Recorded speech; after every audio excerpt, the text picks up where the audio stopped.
All right. Bob Arum says, according to Twitter, and I think this was out of the Boxing Voice, that he owns Terence Crawford for the rest of his career, unlike Andy Ruiz, who hit the jackpot when he bought out his contract with Bob Arum. This is it's a story we are all familiar with, but it is truly, I wouldn't say sad because the guy's a millionaire, but it's just a little bit disconcerting to see and watch this go on with Terence Crawford. Let's talk about that in this video.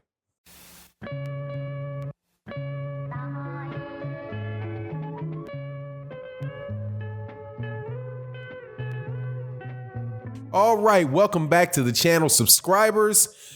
Thank you guys so much for subscribing. If you're not, please subscribe and hit the bell icon. Also, I want to say thank you so much to the new channel members. We have a new channel membership option up on the page, so please feel free to join the new membership. The OG Boxing Talk level of membership, especially for the live stream that we do on Sunday mornings, 8 a.m. Central Standard Time. With myself, Blood Boxing, KQKC Boxing, and Trap House Boxing. Now let's get into this, man. All right, man.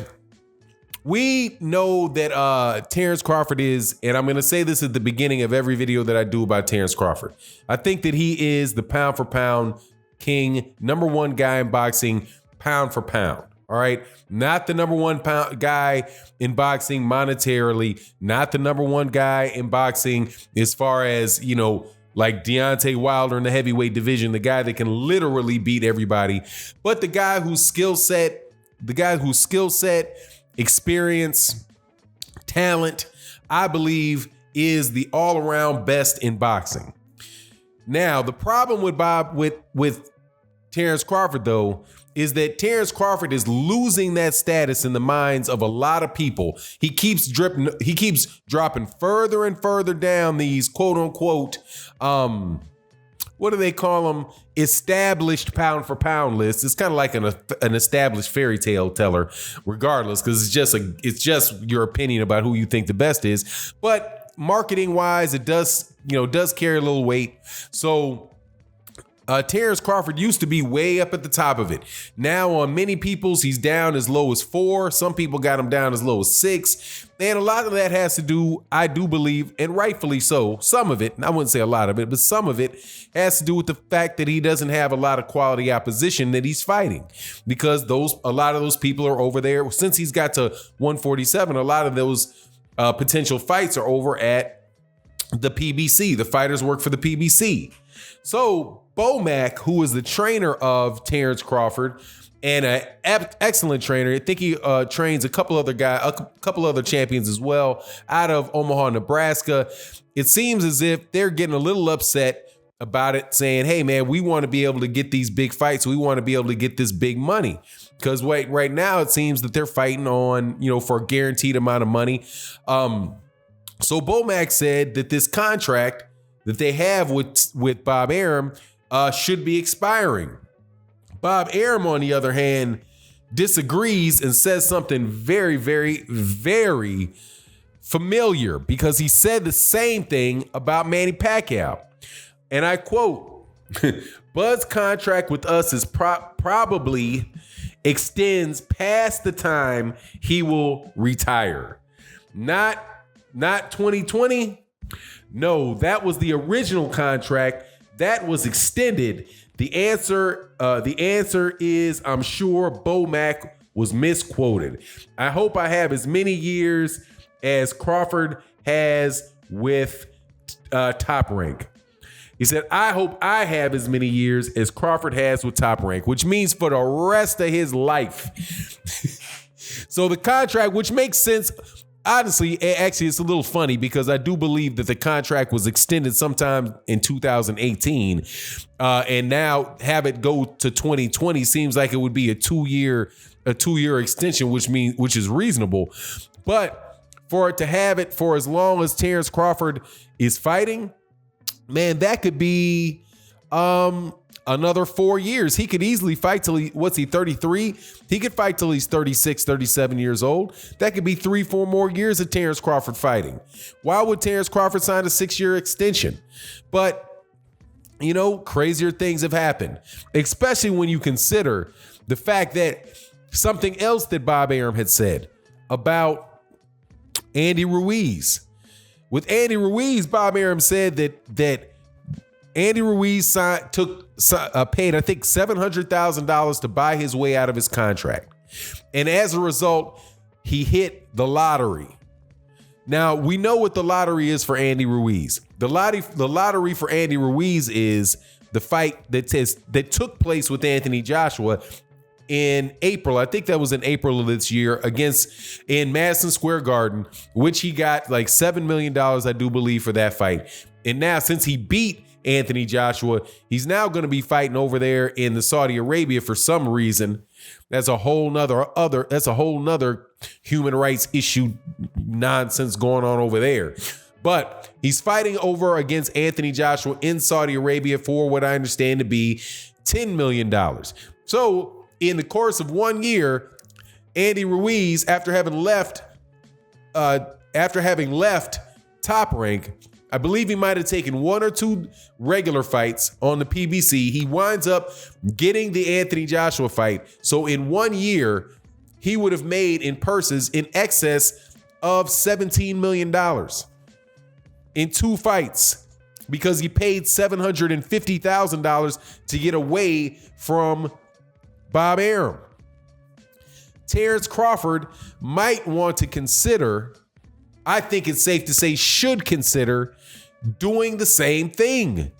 The guaranteed jackpot is almost as big over there at the welterweight division at the PBC, with fights with Errol Spence, fights with Manny Pacquiao over there, fights with Keith Thurman, Danny Garcia, Mikey Garcia.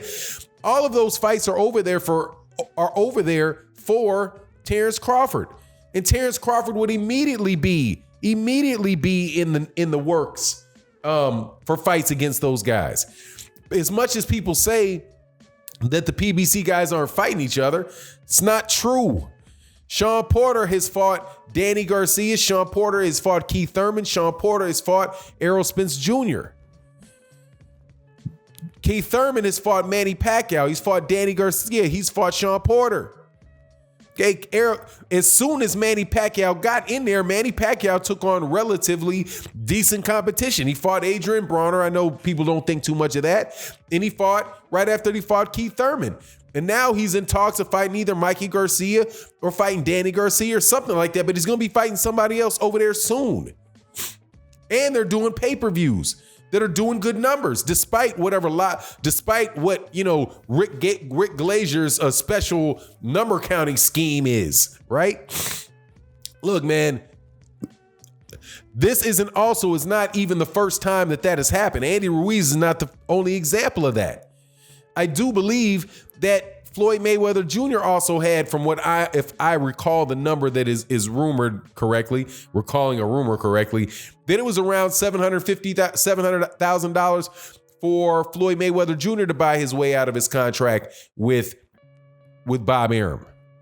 And I think if there's ever been the case of somebody hitting the lottery by leaving Top Rank and leaving Bob Arum, Floyd Mayweather Jr. is the perfect example of that. But what are the chances that Terence Crawford is going to actually try to do that? Where you have a guy that says, I hope I have as many years left in my life as I have Terence Crawford at Top Rank. On the surface, sounds like he really loves Terence Crawford, doesn't? I just want Terence Crawford with me forever. But yet, he calls fights with Terence Crawford bum fights. Even though Terence Crawford has been with him longer than all of these other champions that he has that he promotes so heavily, that he refuses to promote Terence Crawford in the same fashion. We have a fight coming up. Terence Crawford has a fight coming up next week, and you still haven't seen any type of promotion, any type of real promotion for that fight. Other than maybe my videos. I feel like I've spent more time promoting that fight between Terence Crawford and Igis Kalvanakis, or the Green Machine, or whatever his name is, as Bob Arum has done. So look, man, my true hope is that Bob Arum, well, the easiest thing would be for Bob Arum to do what's right and really focus on trying to make some fights with with Terence Crawford and the PBC fighters. He can't promote Terence Crawford off of the name of Errol Spence right now because Errol Spence Jr. is injured. So hopefully they can actually go after this mandatory is out of the way. We can actually see Terence Crawford in some real major fights, but those have to be at the PBC. But the best option, the only way that's really going to happen is if Terence Crawford is willing to go to court, because Manny Pacquiao had to do the same thing. Manny Pacquiao's contract was supposed to be up at the end of 2017. Bob Arum said the same thing about how his contract extended and kept going. And then Manny Pacquiao tried to fight. He did his own promotional thing, fought Lucas Matisse. Bob Arum insisted that he was still involved in it. But then after that fight, he was able to sign with the PBC. So I don't doubt that Bomac could be telling the truth in this regard. And Bob Arum could be kind of full of it because, it wouldn't be the first time. But anyway, let me know what you think in the comment section. And with that, I'm out. Peace.